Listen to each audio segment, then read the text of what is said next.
Kiariega kuona atĩ ona thirikari ya kaunti ĩno nĩ ĩragĩkorwo ĩgĩciria na makĩria mũingĩ na mũrĩmi wa kaunti ya Nyandarua. Tũtigane na icio tũkĩhĩke nginya kũrĩa kaunti-inĩ ya Turkana, na nĩ atĩ mbunge ya Senate nĩ ĩthingatĩtwo gũkorwo ĩkĩarĩrĩria na gwĩkĩrĩra mĩtaratara ya gũtigĩrĩra atĩ kana gũtigĩrĩra nĩ gwakĩgacĩra na gwakĩgĩa na thayũ na makĩria mĩhaka-inĩ ya kaunti cia Pokot oro ũndũ ũmwe na Turkana, makĩaria marĩ kĩgomano-inĩ hamwe na mũtabarĩri mĩhang'o ya thirikari nĩ ũĩkaine kana gĩcigo-inĩ kĩa Rift Valley ũĩkaine ta Abdi Hassan kũrĩa mũciĩ-inĩ wa Naikuru. Amemba kana a rũrĩrĩ rũrũ rwa Turkana na arĩa maikaraga nja wa kaunti ĩno ya Turkana nĩ magĩikĩtie rĩtana kũrĩ ndũrĩrĩ ici ciarĩ gũkorwo igĩthingata thayũ oro ũndũ ũmwe na gũthingata thirikari cia kaunti gũkorwo igĩteithĩrĩria harĩ kũgacĩrithia thayũ mwena ũyũ.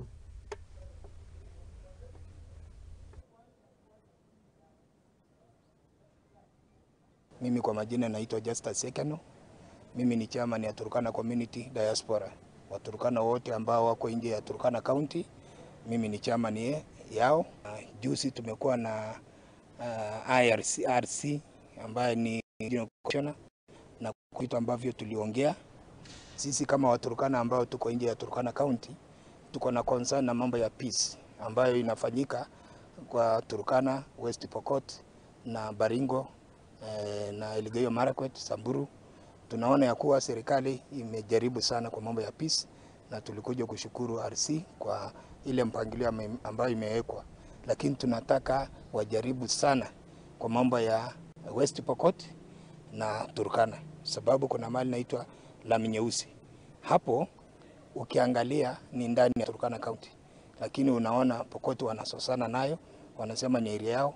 Area nyingine inaitwa Labokat, hiyo yote. Na tuliongea na RC na akasema ile area ambayo itafuatwa ya boundaries ni area ya map ya zamani ya ukoloni, na tukaona ni sawa kwa sababu hiyo map inapeana boundaries kwa kila county. Kwa hivyo tulihighlight hiyo maneno, na kitu kingine tukasema wale Waturkana ambao wameshikwa Uganda na serikali ya Uganda, Waturkana 32, tukaomba RC aongee na rais aongee na Yoweri Museveni au watu wafunguliwe, kwa sababu governor yetu ambaye ni Jeremiah Lomurkai aliongea na Waturkana waache kupeleka ng'ombe yao na wanyama huku Uganda, awarudishe wapi? Turkana, na wamerudi.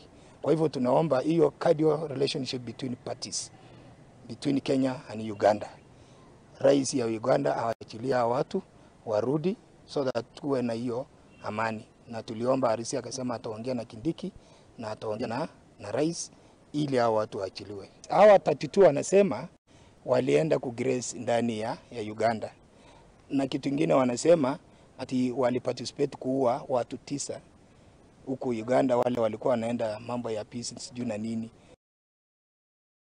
Tugetigana icio na rĩu tũkĩrongoria riboti ĩngĩ na nĩ atĩ